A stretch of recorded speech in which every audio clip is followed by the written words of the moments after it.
ಎಲ್ಲ ಮಾಧ್ಯಮರು ಆಗಮಿಸಿದ್ದಾರೆ. ಅವರ ಹೆಸರುಗಳು ನನಗೆ ಗೊತ್ತಿಲ್ಲ.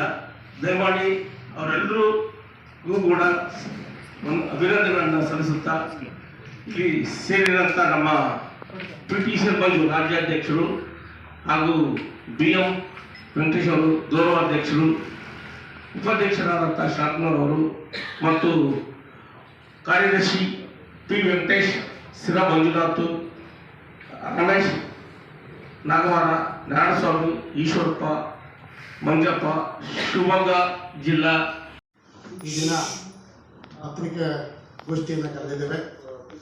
PTC ಕಾಯ್ದೆ ಬಹುಚಿತ್ರ ಹೋರಾಟ ಸಮಿತಿಯಿಂದ ಈ ಒಂದು ಪತ್ರಿಕಾಗೋಷ್ಠಿಯಲ್ಲಿ ಬಂದಿರತಕ್ಕಂಥ ಎಲ್ಲ ಗೌರವಾನ್ವಿತ ಮಾಧ್ಯಮ ಮಿತ್ರರೇ, ವರದಿಗಾರರೇ ಹಾಗೂ ನಮ್ಮೆಲ್ಲರ ನಾಯಕರಾಗಿರ್ತಕ್ಕಂಥ PTC ಕಾಯ್ದೆ ಹೋರಾಟವನ್ನು ಬಹಳ ಮುಂಚೂಣಿಯಲ್ಲಿ ಬಡವರ ಪರವಾಗಿ ಮತ್ತು ಶೋಷಿತರ ಪರವಾಗಿ ಈ ಒಂದು ಹೋರಾಟವನ್ನು ಮುನ್ನಡೆಸ್ತಾ PTC ಮಂಜು ಅವರೇ ಹಾಗೂ ಮಾಲೂರು ವೆಂಕಟೇಶ್ ಅವರೇ, ಶಾಂತಕುಮಾರ್ ಅವರೇ ಹಾಗೂ ನಮ್ಮ ಶಿವಮೊಗ್ಗದ ಮಂಜು ಅವರೇ ಮತ್ತು ಬಂದಿರತಕ್ಕಂಥ ವಿವಿಧ ಜಿಲ್ಲೆಗಳಿಂದ ಬಂದಿರತಕ್ಕಂಥ ಎಲ್ಲ ನನ್ನ ಏನು PTC ಹೋರಾಟಗಾರರಿಗೆ ಈ ಸಂದರ್ಭದಲ್ಲಿ ಭೀಮ ಸ್ವಾಗತವನ್ನು ಕೋರ್ತಾ, ಏನು ಇವತ್ತು ಈ PTC ಕಾಯ್ದೆ ಜಾರಿಗೆ ಬಂದು 1978ರಲ್ಲಿ ಮೊಟ್ಟ ಮೊದಲನಾಗಿ ಪ್ರೊಫೆಸರ್ ಬಿ ಕೃಷ್ಣಪ್ಪನವರು ದಲಿತ ಸಂಘ ಸಮಿತಿಯನ್ನು ಕಟ್ಟಿ ಶಿವಮೊಗ್ಗದಿಂದ ಪ್ರಾರಂಭವಾದಂಥ ಈ ಒಂದು ಹೋರಾಟ ಇಡೀ ರಾಜ್ಯದ ಉದ್ದಗಲಕ್ಕೂ ಸುಮಾರು 1.5 ವರ್ಷಗಳ ಕಾಲ ಸತತವಾಗಿ ಶಿವಮೊಗ್ಗದಲ್ಲಿ ಹೋರಾಟ ಮಾಡಿದ BK ಅವರ ಹೋರಾಟದಿಂದ ಫಲವಾಗಿ ಅಂದಿನ ಮುಖ್ಯಮಂತ್ರಿಗಳಾಗಿರ್ತಕ್ಕಂಥ ಜನಪರ ಹೋರಾಟಗಾರರಾಗಿರ್ತಕ್ಕಂಥ ಮತ್ತು ಸಾಮಾಜಿಕ ಚಿಂತನೆ ಉಳ್ಳಂಥ ದೇವರಾಜ ಸಾಹೇಬರು ಮುಖ್ಯಮಂತ್ರಿಗಳಾಗಿರ್ತಾರೆ ಮತ್ತು ಕಂದಾಯ ಸಚಿವರಾಗಿ ಬಸವಲಿಂಗಪ್ಪನವರು ಕಂದಾಯ ಸಚಿವರಾಗಿರ್ತಾರೆ. ಆ ಹೋರಾಟವನ್ನು ಬಹಳ ತೀವ್ರತೆಯನ್ನು ಕಂಡಂಥ ಬಸವಲಿಂಗಪ್ಪನವರು ಕೂಡಲೇ ದೇವರಾಜ ಸಾಹೇಬರ ಮಾನ್ಯ ಮುಖ್ಯಮಂತ್ರಿಗಳ ಸಭೆಯನ್ನು ಕರೆದು ಕೂಡಲೇ PTC ಕಾಯ್ದೆಯನ್ನು ಜಾರಿ ಮಾಡಬೇಕಂತ ಹೇಳಿ ಇಡೀ ರಾಜ್ಯದಲ್ಲಿ ಅವರ ಹೋರಾಟದ ಫಲವಾಗಿ ಇವತ್ತು ಲಕ್ಷಾಂತರ ಜನರು ಭೂಮಿಯನ್ನ ಇಲ್ಲದವರಿಗೆ ಈ ದರ್ಖಾಸ್ತ್ ಮುಖಾಂತರವಾಗಿ ಸರ್ಕಾರಿ ಭೂಮಿಗಳನ್ನ 2 ಎಕರೆ, 1 ಎಕರೆ, 3 ಎಕರೆ, 4 ಎಕರೆ ಈ ತರ ಹಂಚಿಕೆ ಮಾಡ್ತಾರೆ. ಅದರಿಂದ ಈ ಶೋಷಿತ ಸಮುದಾಯಗಳು ಯಾರು ಭೂಮಿ ಇಲ್ಲದವರಿದ್ರು ಅವರೆಲ್ಲ ವ್ಯವಸಾಯ ಮಾಡೋಕ್ಕೆ ಒಂದು ಯೋಗ್ಯವಾದ ಭೂಮಿ ಸಿಕ್ತವ್ರಿಗೆ ಅಲ್ಲಿ ಬೆಳೆಯನ್ನು ಬೆಳೆಯೋದ್ರ ಮುಖಾಂತರವಾಗಿ ತನ್ನ ಜೀವನವನ್ನ ಸ್ವಾವಲಂಬಿಗಳಾಗಿ ಸ್ವಾಭಿಮಾನಿಗಳಾಗಿ ಬದುಕ್ತಾ ಇದ್ರು. ಕಾರಣಾಂತರಗಳಿಂದ ಆ ಜಮೀನುಗಳನ್ನ ಬಲಾಢ್ಯರು, ಹಳ್ಳಿಗಳಲ್ಲಿ ಇರ್ತಕ್ಕಂಥ ಬಲಾಢ್ಯರು, ಮೇಲ್ಜಾತಿಯ ವರ್ಗದವರು ಆ ಜಮೀನುಗಳನ್ನ ಕೇವಲ 500-100 ರೂಪಾಯಿಗೆ, 1000 ರೂಪಾಯಿಗಳಿಗೆ ಆ ಜಮೀನನ್ನ ತನ್ನ ಮಕ್ಕಳ ಮದುವೆಗೋಸ್ಕರ, ಊಟಕ್ಕೋಸ್ಕರ, ಎಂಡ ಸಾರಾಯಿ ಕುಡಿಗೋಸ್ಕರ ಇದನ್ನ ಅವರಿಗೆ ಜ್ಞಾನವಿಲ್ಲದ ಕಾರಣ, ಅವಿದ್ಯಾವಂತರಾಗಿದ್ದ ಕಾರಣ ಅವರು ಆ ಜಮೀನುಗಳನ್ನ ಮಾರಾಟ ಮಾಡ್ಕೊಂಡಿದ್ರು. ಆ ಜಮೀನ ಲಕ್ಷಾಂತರ ಜಮೀನನ್ನು ಕಳ್ಕೊಂಡಿದ್ದೀವಿ ನಾವು.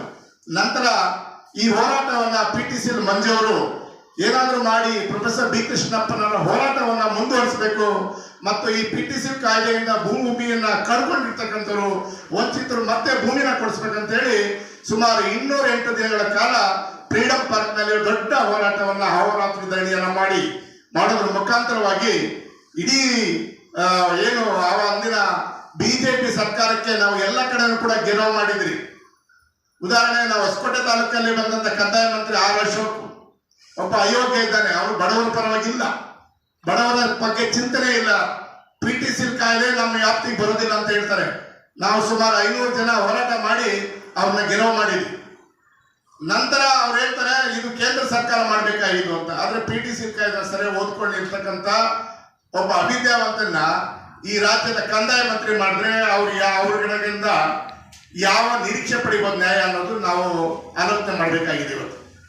ನಂತರ ಕಾಂಗ್ರೆಸ್ ಸರ್ಕಾರ ನಾವು ಹೋರಾಟ ಮಾಡ್ತಾ ಇರೋ ಜಾಗದಲ್ಲಿ ಎಲ್ಲ ಇವತ್ತಿನ ಮುಖ್ಯಮಂತ್ರಿಗಳಿಂದ ಹಿಡಿದು DK ಶಿವಕುಮಾರ್, ರಾಮಲಿಂಗ ರೆಡ್ಡಿ ಅವರು ಎಲ್ಲರೂ ಕೂಡ ನಮ್ಮ ಹೋರಾಟ ಮಾಡೋ ಸ್ಥಳಕ್ಕೆ ಬಂದು ನಮಗೆ ಭರವಸೆ ಕೊಟ್ಟಿದ್ರು. ನಾವು ಸರ್ಕಾರ, ನಮ್ಮ ಕಾಂಗ್ರೆಸ್ ಸರ್ಕಾರ ಬಂದ್ರೆ 2023ರಲ್ಲಿ ಇದನ್ನ ನಾವು PTC ಕಾಯ್ದೆಯನ್ನು ಜಾರಿ ಮಾಡ್ತೀವಿ ಅಂತ ಹೇಳಿದ್ರು. ಆದರೆ PTC ಕಾಯ್ದೆಯನ್ನ ಏನು ಚಿತ್ರದುರ್ಗದಲ್ಲಿ ನಡೆದಂತ ಒಂದು ದೊಡ್ಡ ಸಮಾವೇಶದಲ್ಲಿ ಆವತ್ತು ಅಲ್ಲಿ ಘೋಷಣೆ ಮಾಡಿದ್ರು. ನಾವು ನಮ್ಮ ಸರ್ಕಾರ ಬಂದ್ರೆ ಕೂಡಲೇ ನಾವು PTC ಕಾಯ್ದೆಯನ್ನು ಒಂದು ತಿದ್ದುಪಡಿ ತಂದು ಈ ಜಮೀನಿಗೆ ಬಡವರಿಗೆ ನಾವು ನ್ಯಾಯ ಕೊಡ್ತೀವಿ ಅಂತ ಹೇಳಿದ್ರು. ಅದರಂತೆಯೇ ಮಾನ್ಯ ಮುಖ್ಯಮಂತ್ರಿಗಳು ನುಡಿದಂತೆ ನಡೆದುಕೊಂಡ್ರು. ಅವರೊಬ್ಬ ಸಾಮಾಜಿಕ ಚಿಂತಕರಾಗಿದ್ರು. ಅವರು ಕೂಡ ಒಬ್ಬ ದೇವರಾಜ ಅರಸು ಅವರ 2ನೇ ಸ್ಥಾನದಲ್ಲಿ ಬರ್ತಕ್ಕಂಥವ್ರು. ಬಡವರ ಬಗ್ಗೆ, ಶೋಷಿತರ ಪರವಾಗಿ ಅವರಿಗೆ ಧ್ವನಿ ಇಲ್ಲದವರಿಗೆ ಧ್ವನಿಯನ್ನ ಕೊಟ್ಟಂತ ಅವರು ಕೂಡ ಸಮಾಜವಾದಿಯಿಂದ ಬಂದಂತ. ನಂತರ ಈ ಹೋರಾಟದ ಫಲವಾಗಿ 2023, 27 ಮತ್ತು 7, 2023 ಒಂದು ನಮ್ಮನ್ನೆಲ್ಲ PTC ಕಾಯ್ದೆ ಹೋರಾಟಗಾರರನ್ನ ವಿಧಾನಸೌಧದಲ್ಲಿ ಕರೆದು ಮಾನ್ಯ ಮುಖ್ಯಮಂತ್ರಿಗಳು KH ಮುನಿಯಪ್ಪನವರು, ಸತೀಶ್ ಜಾರಕಿಹೊಳಿ ಅವರು, ಎಲ್ಲರೂ ಮಹದೇವಪ್ಪನವರು ಅವರ ಸಮ್ಮುಖದಲ್ಲಿ ಒಂದು ಸಭೆಯನ್ನು ಮಾಡ್ತಾರೆ. ಇಡೀ ರಾಜ್ಯದಲ್ಲಿ ಇರ್ತಕ್ಕಂಥ ದಲಿತ ಸಂಘಟನೆಯ ಮುಖಂಡರುಗಳು ಎಲ್ಲರೂ ಕೂಡ ಈ PTC ಕಾಯ್ದೆಗೆ ಬೆಂಬಲವನ್ನು ಕೊಟ್ಟಂತವರು ಎಲ್ಲರೂ ಕೂಡ ವಿಧಾನಸೌಧದಲ್ಲಿ ಬಂದು ಎಲ್ಲರೂ ಕೂಡ ತಮ್ಮ ಅವರನ್ನ ಮನವರಿಕೆ ಮಾಡಿ PTC ಕಾಯ್ದೆಯನ್ನು ನಾವು ಜಾರಿ ಮಾಡ್ಬೇಕಂತ ನಾವೇನು ಕೊಟ್ಟಿದ್ರಿ ಆಶ್ವಾಸನೆ, ಅದ್ರ ತಕ್ಕಂತೆ ನಾವು ನಾಳೆ ಕ್ಯಾಬಿನೆಟ್ ಇದೆ, ಕ್ಯಾಬಿನೆಟ್ ಅಲ್ಲಿ ನಾವು ತೀರ್ಮಾನ ಮಾಡ್ತೀವಿ ಅಂತ ಹೇಳಿದ್ರು. ಕ್ಯಾಬಿನೆಟ್ ಅಲ್ಲಿ ತೀರ್ಮಾನ ಮಾಡಿದ್ರು. ನಂತರ ನಮಗೆ ಬಹಳ ಖುಷಿ ಆಯ್ತು. ಬಡವರಿಗೆ ಲಕ್ಷಾಂತರ ಜಮೀನುಗಳು ಕಳ್ಕೊಂಡಿದ್ರಲ್ಲ, ಶ್ರೀಮಂತರು ಕಿತ್ಕೊಂಡಿದ್ರಲ್ಲ, ಆ ಜಮೀನು ಮತ್ತೆ ಇವ್ರಿಗೆ ಮರು ವಶ ಆಗುತ್ತೆ ಅಂತ ತಿಳ್ಕೊಂಡಿದ್ರಿ. ಆದ್ರೆ ಅದು ಆಗಿದ್ದೇ ಬೇರೆ ಆಯ್ತು. ದುಃಖ ಆಗ್ತಾ ಇದೆ. ನಾವು ಆ ಹೋರಾಟವನ್ನ ಮಾನ್ಯ ನಮ್ಮ ಸಮಾಜ ಕಲ್ಯಾಣ ಮಂತ್ರಿಗಳಾಗಿರ್ತಕ್ಕಂಥ ಮಹದೇವಪ್ಪನವರು ನಾವು ಹೋರಾಟ ಮಾಡೋ ಸ್ಥಳಕ್ಕೆ ಬಂದು ನಮ್ಮ PTC ಮಂಜು ಮತ್ತು ಎಲ್ಲ ರಾಜ್ಯ ಸಮಿತಿಯ ನಾಯಕರ ಹತ್ರ ಕುತ್ಕೊಂಡು ಅವತ್ತು ಸಾವಿರಾರು ಜನ ಸೇರಿದ್ರು. ಏನ್ ಸರ್, ಸಾವಿರಾರು ಜನ ಸೇರಿದ್ರು. ಅವರ ಸಮ್ಮುಖದಲ್ಲಿ ನೀವು ಈ ಒಂದು ಧರಣಿಯನ್ನ ಕೈ ಬಿಡಿ, ಅವರಾತ್ರಿ ಧರಣಿಯನ್ನ ನಾವು ನಿಮ್ ಪರವಾಗಿದ್ದೇವೆ, ನಿಮ್ಗೆ ಮಾತು ಕೊಟ್ಟಂತೆ ನಾವು ಆಶ್ವಾಸನೆ ಕೊಟ್ಟಿದ್ದೇವೆ, ಅದನ್ನ ನಡ್ಕೊಂತೀವಿ ಅಂತ ಹೇಳಿ ನಂತರ ಅದನ್ನ ಕ್ಯಾಬಿನೆಟ್ ಅಲ್ಲಿ ಮಾಡಿದ್ರು. ನಾವು ಸ್ವಾಗತ ಮಾಡ್ತೇವೆ. ಆದ್ರೆ ACDCಗಳು ಈ ತಿದ್ದುಪಡಿ ಬಂದ ಮೇಲೆ ಬಹಳ ಜನ ನಮ್ಮ ಸಮುದಾಯಗಳು ಬಹಳ ಖುಷಿಯಲ್ಲಿದ್ರು. ಆದ್ರೆ ನ್ಯಾಯಾಲಯಗಳಲ್ಲಿ ಇವತ್ತು ಜಿಲ್ಲಾಧಿಕಾರಿಗಳ ನ್ಯಾಯಾಲಯದಲ್ಲಿ ಇವತ್ತು ಉಪವಿಭಾಗಾಧಿಕಾರಿಗಳು ತಹಶೀಲ್ದಾರ್ ಕಚೇರಿಗಳಲ್ಲಿ ACDC ಮತ್ತು ತಹಶೀಲ್ದಾರರು ಮತ್ತು RA BA ಇವರೆಲ್ಲ ಕೂಡ ಭ್ರಷ್ಟಾಚಾರದಲ್ಲಿ ಮುಳುಗಿದ್ದಾರೆ. ಇವತ್ತು ಇವರ ಮೇಲೆ ಸೂಕ್ತ ಕ್ರಮ ತಗೊಳ್ಬೇಕಂತ ಹೇಳಿ ಸುಮಾರು ನಮ್ಮ ಬೆಂಗಳೂರು ಗ್ರಾಮಾಂತರ ಜಿಲ್ಲೆಯಲ್ಲಿ ಸುಮಾರು 700 ಎಕರೆ ಜಮೀನನ್ನ ಬಸವರಾಜ್ ಎಂಬ ಜಿಲ್ಲಾಧಿಕಾರಿ, ಆತ ಒಬ್ಬ ಭ್ರಷ್ಟ ಅಧಿಕಾರಿ, ಇನ್ನೊಬ್ಬರಿದ್ದಾರೆ ಉಪವಿಭಾಗಾಧಿಕಾರಿಗಳು ದುರ್ಗಾಶ್ರೀ ಅಂತೇಳಿ ದೊಡ್ಡಬಳ್ಳಾಪುರ ಉಪವಿಭಾಗಾಧಿಕಾರಿಗಳು, ಅವರು ಸುಮಾರು ಸಾವಿರಾರು ಕೇಸ್ಗಳನ್ನ ವಜಾ ಮಾಡಿ ಇವತ್ತು ಭೂಮಿನ ಕಳ್ಕೊಂಡಿದ್ದಾರೆ. ನಾವ್ ಯಾರನ್ನ ಹೋಗಿ ಕೇಳಿದ್ರೆ ಬಸವರಾಜ್ ಅವರು ಹೇಳ್ತಾರೆ ಇದು ತಿದ್ದುಪಡಿ ಮಾಡಿರೋದು ಸರಿನೇ. ನಾವ್ ಪ್ರಶ್ನೆ ಮಾಡಿದ್ವಿ, ಏನ್ ಸ್ವಾಮಿ ನೀವು ಈ ರೀತಿಯಲ್ಲಿ ಬೆಂಗಳೂರು ಗ್ರಾಮಾಂತರ DC ಮತ್ತು ಉಪವಿಭಾಗಾಧಿಕಾರಿಗಳು ಇಬ್ಬರು ಸೇರ್ಕೊಂಡು ಇವತ್ತು 700 ಎಕರೆ ಜಮೀನ ಬಡವರ ಶೋಷಿತರ ಜಮೀನನ್ನ ಕಿತ್ಕೊಂಡು ಇವತ್ತು ಶ್ರೀಮಂತರು ಭೂಮಾಲೀಕರ ಪರವಾಗಿ ಹಣಕ್ಕೆ ಆಸೆ ಪಟ್ಟು ನೀವು ಬಡವರನ್ನ ಇವತ್ತು ಕಗ್ಗೊಲೆ ಮಾಡ್ತಾ ಇದೀವಿ.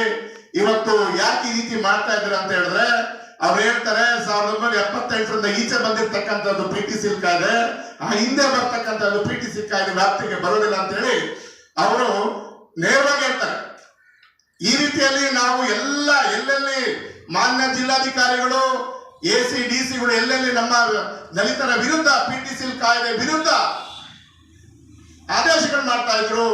ಬೆಂಗಳೂರು ಗ್ರಾಮಾಂತರ ಇರ್ಬೋದು, ಕೋಲಾರ, ಚಿತ್ರದುರ್ಗ ಮತ್ತು ತುಮಕೂರು, ಬೆಂಗಳೂರು ನಗರ, ಬಳ್ಳಾರಿ ಈ ಭಾಗಗಳನ್ನೆಲ್ಲ ಪ್ರವಾಸ ಮಾಡಿ ನಾವು ನಮ್ಮ ರಾಜ್ಯ ಸಮಿತಿಗಳು ಮನವರಿಕೆ ಮಾಡಿಕೊಟ್ರಿ. ನಾವು ACDCಗಳಿಗೆ ಸರ್ಕಾರ ತಿದ್ದುಪಡಿ ತಂದಿದೆ PTC ಕಾಯ್ದೆ, ಸ್ವಾಮಿ ನೀವು ಈ PTC ಕಾಯ್ದೆ ಪರವಾಗಿ ನೀವು ಮಂಜೂರುದಾರ ಪರವಾಗಿ ನೀವು ಆದೇಶ ಮಾಡಬೇಕು ಅಂತ ನಾವು ಕೇಳಿದ್ರಿ.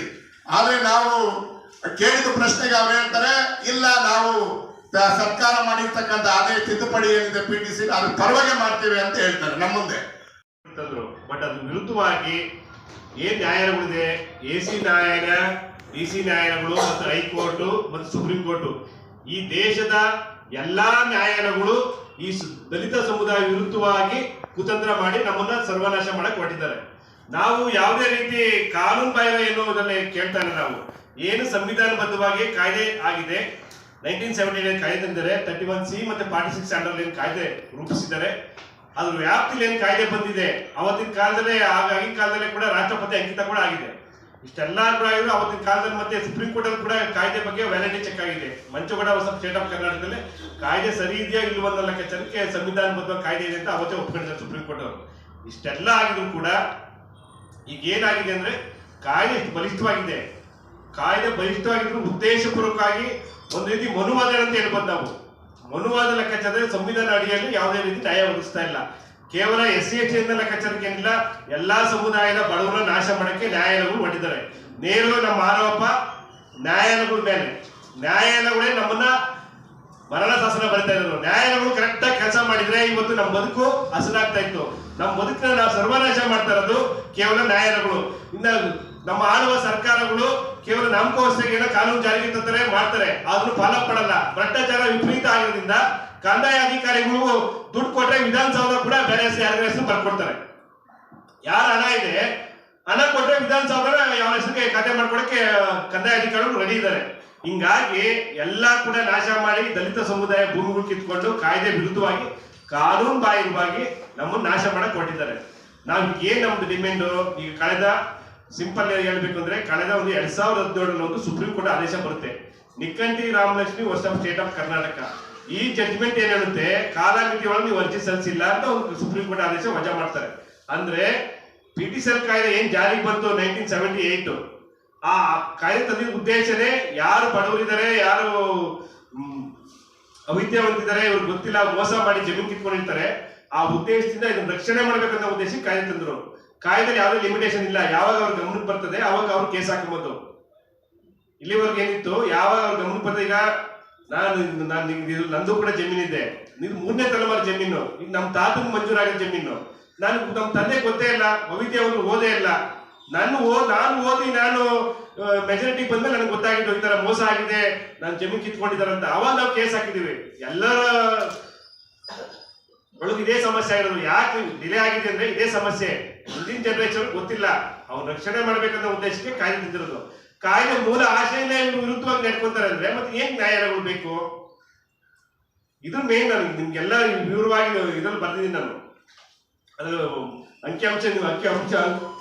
ಅಂಕಿಅಂಶವನ್ನು ಬಿಟ್ಟು ಮಿಕ್ಕಿದೆಲ್ಲ ಕೂಡ ಬರ್ದಿದ್ದೀನಿ ನಿಮ್ಗೆ ಅರ್ಥವಾಗಕ್ಕೆ. ಇಲ್ಲಿ ನಮ್ಮ ಉದ್ದೇಶ ಏನ್ ಇವತ್ತು ಪ್ರೆಸ್ ಮೀಟ್ ಮಾಡ್ತಿದ್ರೆ ಮುಖ್ಯವಾಗಿ ಹೇಳ್ಬೇಕು ಅಂದ್ರೆ ನ್ಯಾಯಾಲಯಗಳು ಕಾನೂನು ಬಾಹಿರವಾಗಿ ನಡ್ಕೊಂತ ಇದ್ರೆ ನಮ್ಮ ಪರವಾಗಿ ಆದೇಶ ಮಾಡ್ತಿರೋದ್ರೆ ನಾವು ನ್ಯಾಯಾಲಯಗಳನ್ನ ದೂರ್ತೀವಿ. ನಮ್ಮಲ್ಲಿ ಕೇಸ್ ಚಿಂತೆ ನಾವು ರೆಡಿ ಇದ್ದೀವಿ. ಯಾಕೆಂದ್ರೆ ಆಲ್ರೆಡಿ ಭೀತಿ ಬಂದಿದ್ದೀವಿ. ಈಗ ಜೈಲಲ್ಲಿ ನಾವೇ ತಲೆ ಕೆಡ್ಸ್ಕೊಳ್ಳಲ್ಲ. ಕಂಟೆಂಪ್ಟ್ ಮಾಡ್ತೀರಾ ಮಾಡ್ರಿ, ನಾವು ಯಾವತ್ತೂ ತಲೆ ಕೆಡ್ಸ್ಕೊಳ್ಳಲ್ಲ. ಯಾಕೆಂದ್ರೆ ನೀವು ಅನ್ನ ತಿಂತಾ ಇಲ್ಲ. ನಿಜವಾಗಿ ಹೇಳ್ಬೇಕಾದ್ರೆ ನ್ಯಾಯಾಲಯದ ವಿರುದ್ಧ ಹೋರಾಟ ಮಾಡಕ್ ರೆಡಿ ಆಗಿದ್ದೀವಿ ನಾವು. ನ್ಯಾಯಾಲಯಗಳಿಂದ ನಮ್ ನಾಶ ಆಗ್ತಾ ಇರೋದು ನೀವೇ ನೋಡ್ತಾ ಇದ್ರ. ಯಾವ್ಯಾವ ರೀತಿ ಜಡ್ಜ್ಮೆಂಟ್ಗಳು ಬರ್ತಾ ಇದೆ ಇತ್ತೀಚಿನ ಕಾಲಘಟ್ಟದಲ್ಲೇ, ಯಾವ್ಯಾವ ರೀತಿ ಜಡ್ಜ್ಮೆಂಟ್ಗಳು ಬರ್ತಾ ಇದೆ ತಮ್ಮ ಮಾಧ್ಯಮ ಮಿತ್ರ ನಿಮ್ಗೆ ಗೊತ್ತಿದೆ. ಕೆಲವು ಜಡ್ಜ್ಮೆಂಟ್ಗಳು ಯಾರನ್ನ ಅರೆಸ್ಟ್ ಮಾಡಿದ್ರೆ VIP-ಗಳನ್ನ ಎಲ್ಲ ಅವರು ಅಲ್ಲೇ ಬಿಟ್ಬಿಡ್ರಿ ಅಂತ ಹೇಳ್ತಾರೆ. ಅದೇ ಒಬ್ಬ ಬಡವನ ಅರೆಸ್ಟ್ ಮಾಡಿದ್ರೆ ಅದಕ್ಕೆ ಪ್ರೊಸೀಜರ್ ಬೇಕು. ಇದು ಇವತ್ತು ನಮ್ಮ ದೇಶದ ನ್ಯಾಯಾಂಗದ ಪರಿಸ್ಥಿತಿ. ಯಾರಾದ್ರೂ MLA ಮಂತ್ರಿಗಳು ಯಾರನ್ನ ಅರೆಸ್ಟ್ ಮಾಡಿದ್ರೆ ಅವ್ನ ಎಲ್ಲವರು ಅಲ್ಲೇ ಬಿಟ್ಬಿಟ್ರೆ ಅಂತ ಇಮಿಡಿಯೇಟ್ ಆದೇಶ, ಅವತ್ತೇ ಕೇಸ್ ಫೈಲ್ ಆಗುತ್ತೆ, ಅವತ್ತೇ ಕೋರ್ಟ್ ಮುಂದೆ ಬರ್ತದೆ, ಅವತ್ತೇ ಆದೇಶ ಆಗುತ್ತೆ. ನಮ್ಮವಾದ್ರೆ ವರ್ಷಗಟ್ಟಲೆ 20 ವರ್ಷ ಆಗಿದೆ ನಾವು ಕೇಸ್ ಹಾಕಿ, ಇಲ್ಲಿ ಗಂಟ ಇನ್ನು ನಮ್ಗೆ ನ್ಯಾಯ ಸಿಕ್ಕಿಲ್ಲ. 20 ವರ್ಷ 25 ವರ್ಷ ಅಂದ್ರೆ ನೀವು ಯಾರ ಪರವಾಗಿದ್ದೀರಾ? ನ್ಯಾಯಾಲಯಗಳು ಯಾರ ಪರ ಕೆಲಸ ಮಾಡ್ತಾ ಇದ್ದೀರಾ? ಈ ಸಮಾಜದಲ್ಲಿ ಯಾರ ಪರ ಕೆಲಸ ಮಾಡ್ಬೇಕು? ನೀವು ಯಾವ ನಡೆಯಲ್ಲಿ ಕೆಲಸ ಮಾಡ್ತಾ ಇದ್ದೀರಾ? ಸಂವಿಧಾನ ಬಗ್ಗೆ ಕೆಲಸ ಮಾಡ್ತಾ ಇದ್ದೀರಾ? ಕಾನೂನು ಚೌಕಟ್ಟ ಕೆಲಸ ಮಾಡ್ತಾ ಇದ್ದೀರಾ? ಇವರಿಂದ ನಮ್ಮನ್ನು ನಾಶ ಮಾಡ್ತಾ ಇರೋದು, ಮರಣಶಾಸನ ಬರೀತಾ ಇರೋದು ಇವರು, ನ್ಯಾಯಾಲಯಗಳು ಬರೀತಾ ಇರೋದು. ಅದ್ರ ಜೊತೆಗೆ ರಾಜ್ಯ ಸರ್ಕಾರ ಸರಿಯಾದ ರೀತಿ ತೀರ್ಮಾನ ತಗೊಂತಾ ಇಲ್ಲ. ಇವ್ರ ಮೇಲೆ ಸರಿಯಾಗಿ ಲೋಕಸಭೆ ಕರೆಸಿ ಇವ್ರನ್ನ ಮುಚ್ಚುಮರೆ ಆಗ್ತಾ ಇಲ್ಲ. ಯಾರು ನ್ಯಾಯಾಲಯದಲ್ಲಿ ಕೆಲವು ಜಡ್ಜ್ಗಳು ಜಾತಿ ಆಧಾರಿತವಾಗಿ ಆದೇಶ ಮಾಡ್ತಾರೆ, ಇವ್ರನ್ನ ಲೋಕಸಭೆಯಲ್ಲಿ ಕರ್ಕೊಂಡ್ಬಂದು ಇವ್ರನ್ನ ಚುಮಾರಿ ಆಗ್ತಾರೆ. ಅವ್ರಿಗೆ ಸಂವಿಧಾನ ವಿರುದ್ಧ ನಡ್ಕೊಂತ ಇದ್ದಾರೆ. ಅದರಿಂದ ಇಷ್ಟೆಲ್ಲ ಸಮಸ್ಯೆ ಇದೆ ನೋಡ್ರಿ ಮಿತ್ರ.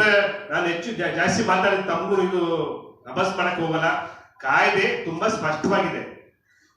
ಸೆಕ್ಷನ್ 4 ಏನ್ ಹೇಳುತ್ತೆ, ಯಾವ ಜಮೀನು ಉಲ್ಲಂಘನೆ ಆಗಿದೆ. ಈಗ ನಿಮ್ಗೆ ಗೊತ್ತಿದೆ, ಒಂದು ಜಮೀನು ಮಂಜೂರು ಮಾಡ್ಬೇಕಾದ್ರೆ ಇಷ್ಟು ವರ್ಷ ಕಂಡೀಷನ್ ಹಾಕಿದ್ರು. ಆ ಕಂಡೀಷನ್ಗಿಂತ ಮುಂಚೆ ಮಾರಾಟ ಮಾಡ್ಬೇಕಂದ್ರೆ ಅವಕಾಶ ಇಲ್ಲ. ಕಂಡೀಷನ್ ಮುಗ್ದಾದ್ಮೇಲೆ ಮಾರಾಟ ಮಾಡ್ಬೇಕಂದ್ರೆ ಸರ್ಕಾರದಿಂದ ಪರ್ಮಿಷನ್ ತಗೋಬೇಕು. ಇದು ಮುಖ್ಯ ಅದರಲ್ಲಿ ಪ್ರಶ್ನೆ ಉದ್ಭವ ಆಗೋದು. ಯಾರು ಈ ಸ್ಪೀಡ್ಗಿಂತ ಮುಂಚೆ ಮಾರಾಟ ಆಗಿದೆ ಕಾಯ್ದೆಗಳು ಅಪ್ಲೈ ಆಗುತ್ತೆ, ಮತ್ತು ಪರ್ಮಿಷನ್ ಯಾರು ತಗೊಂಡಿಲ್ಲ ಅದು ಕೂಡ ಕಾಯ್ದೆಗಳು ಅಪ್ಲೈ ಆಗುತ್ತೆ. ಇದನ್ನೆಲ್ಲ ಬಿಟ್ಟು ಕಾನೂನು ಬಾಹಿರವಾಗಿ ಏನ್ ಬಲಿಯಾಡಿದ್ರು ಹಣವಂತರಿದ್ರು ಇದೆಲ್ಲ ಉಲ್ಲಂಘನೆ ಮಾಡಿ ಜಮೀನ ಪರ್ಚೇಸ್ ಮಾಡ್ತಾರೆ. ಇದ್ರ ಜೊತೆಗೆ ಯಾರು ರಕ್ಷಣೆ ಮಾಡಬೇಕಾಯ್ತು, ಯಾರು ಕಾಯ್ದೆ ತಂದ್ರು ಕಂದಾಯ ಇಲಾಖೆ, ಇವರು ಕೂಡ ಅವ್ರ ಜೊತೆ ಶಾಮೀಲಾಗಿ ಖಾತೆ ಮಾಡ್ಕೊಡ್ತಾರೆ, ರಿಜಿಸ್ಟರ್ ಮಾಡ್ಕೊಡ್ತಾರೆ, ಮತ್ತೆ ಕಂಡೀಷನ್ ಇವರೇ ಹಾಕ್ತಾರೆ. ಇಷ್ಟು ವರ್ಷ ನೀವು ಜಮೀನ್ ಮಾರಾಟ ಮಾಡಂಗಿಲ್ಲ, ಮತ್ತೆ ಕಾಯ್ದೆ ಕೂಡ ಇವರೇ ತರ್ತಾರೆ ಜಮೀನು ರಕ್ಷಣೆ ಮಾಡಕ್ಕೆ. ಯಾವಾಗಲೂ ಕೂಡ ಸರ್ಕಾರನೂ ಮಾಡೋದಿಲ್ಲ, ಮತ್ತೆ ಅದು ಸಂಬಂಧಪಟ್ಟ ನ್ಯಾಯಾಲಯಗಳು ಮಾಡ್ತಾ ಇಲ್ಲ. ಟೋಟಲಿ ಶಾಸಕಾಂಗ, ಕಾರ್ಯಾಂಗ, ನ್ಯಾಯಾಂಗ ಟೋಟಲಿ ದಾರಿ ತಪ್ಪಿದೆ. ಈ ಸಮಾಜನ ಹಾಳು ಮಾಡಕ್ಕೆ ಇವರು ಕೂಡ ಮುಂಚೂಣಿಯಲ್ಲಿ ನಿಂತಿದ್ದಾರೆ. ಎಲ್ಲಾ ಸಮುದಾಯದ ಬಡವರನ್ನ ಬೀದಿ ಪಾಲ್ ಮಾಡ್ತಾ ಇದ್ದಾರೆ. ಅದರಲ್ಲೂ ಮುಖ್ಯವಾಗಿ ಶೋಷಿತ ಸಮುದಾಯ ಏನು ನಿಮ್ಗೆ ಗೊತ್ತಿರಕ್ಕೆ ಶತಮಾನದಿಂದ ದೌರ್ಜನ್ಯ ಅನುಭವಿಸ್ಕೊಂಡು ಇವತ್ತು ಕೂಡ ದೌರ್ಜನ್ಯ ತಪ್ಪಿಲ್ಲ. ಸುಮ್ಮನೆ ಹೇಳ್ತಾರೆ ಇವತ್ತೇನ್ರೆ ಎಲ್ಲ ಬದಲಾಗಿದೆ, ದೌರ್ಜನ್ಯ ಇಲ್ಲ ಹಂಗೆ ಅಂತ. ಇವತ್ತು ಕೂಡ ನಿಮ್ಗೆ ದಿನನಿತ್ಯ ನೀವೇ ಪೇಪರ್ ಬರೀತೀರಾ, ಟಿವಿ ಬರ್ತದೆ, ದೌರ್ಜನ್ಯ ಆಗ್ತದೆ. ನೋಡಿ ಈಗ ಮನೆಯಲ್ಲ ಚೌರ್ಯ ಮಾಡಿಲ್ಲ ಕೊಪ್ಪಳದಲ್ಲೇ, ಈಗ ಸರ್ಕಾರದ ಚೌರ್ಯ ಅಂಗಡಿ ಮಾಡ್ತಾರಂತೆ. ನಾಚಿಕೆ ಹೇಳ್ತಾನೆ, ಸರ್ಕಾರದ ಯಾಕೆ ಚೌರ್ಯದ ಅಂಗಡಿ ಮಾಡ್ಬೇಕು? ಯಾಕಂದ್ರೆ ಸಮಾನತೆ ಇಲ್ವಾ? ನೀವಲ್ಲಿ ಸ್ಥಳೀಯ ಇವ್ರನ್ನ ಕರೆಸಿ ಮಾತಾಡಕ್ಕಾಗಲ್ವಾ? ಯಾಕೆ ಅವ್ರ ಮೇಲೆ ಕ್ರಮ ತೊಗೊಳಕ್ಕಾಗ್ತಿಲ್ವಾ? ಕ್ರಮ ತೊಗೊಂಡು ಅವ್ರು ಎದುರ್ಕೊಂಡು ನೀವು ಸರ್ಕಾರದಿಂದ ಚೌರ್ಯ ಅಂಗಡಿ ಮಾಡ್ತಾರೆ. ನಾಚಿಕೆ ಹೇಳಿದ್ದು ಪ್ರಾರಂಭ ಮಾಡಿದ್ವಿ, ವಿಚಾರ ಸಂಕಿರಣಗಳಾದವು. ಇದ್ರ ಬಗ್ಗೆ ಬೆಂಗಳೂರಲ್ಲಿ ಎಲ್ಲಾ ಕಡೆನೂ ಕೂಡ ಹೋರಾಟ ಮಾಡಿ ಬೆಳಗಾವಿಗೂ ಹೋದ್ವಿ, ಆಮೇಲೆ ಶಿವಮೊಗ್ಗಕ್ಕೂ ಹೋದ್ವಿ. ಈ ಹೋರಾಟದ ತೊಂದರೆಯಿಂದ ಬಹಳ ತೊಂದರೆ ಆಗಿದೆ. ಇದನ್ನ ಎಚ್ಚೆತ್ತುಕೊಂಡು 17/7/2023 ಮಾನ್ಯ ಮುಖ್ಯಮಂತ್ರಿಗಳು ಈ ಭೂಮಿ ಕಳ್ಕೊಂಡರ ಪರವಾಗಿ ಒಂದು ಅಭಿಪ್ರಾಯಗಳನ್ನ ಕರೆಯಕ್ಕೆ ಒಂದು ಮೀಟಿಂಗ್ ಕರೀತಾರೆ ನಮ್ಮನ್ನೆಲ್ಲ. ಆ ಮೀಟಿಂಗ್ ಒಳಗೆ ಏನಾಗುತ್ತೆ ಅಂತಂದ್ರೆ ಎಲ್ಲಾ ಸಚಿವರು ಕ್ಯಾಬಿನೆಟ್ ಇರುತ್ತೆ, ಅವ್ರಿಗೆ ಈ ಪಿಟಿಷನ್ ಬಗ್ಗೆ ಗೊತ್ತಿದ್ರು ಕೂಡ ಪಕ್ಕದಲ್ಲಿ ಕಾನೂನು ಸಲಹೆಗಾರರು ಪಪ್ಪಣ್ಣರು ಇರ್ತಾರೆ. ಅವ್ರು ಇದ್ರೂ ಕೂಡ ವಿಷಯ ಈ ಪಿಟಿಷನ್ ಅನ್ನ ಏನು ನಾವು ಇವ್ರಿಗೆ ಡೈರೆಕ್ಷನ್ ಕೊಡ್ಬೋದು, ಸಿಎಂಗೆ ಯಾವ ತರ ಈ ಕಾಯ್ದೆ ಬಗ್ಗೆ ವಿವರ ಕೊಡ್ಬೇಕು ಅನ್ನೋದು ಹೇಳಿ ಅವ್ರು ಕೊಡ್ಲಿಲ್ಲ.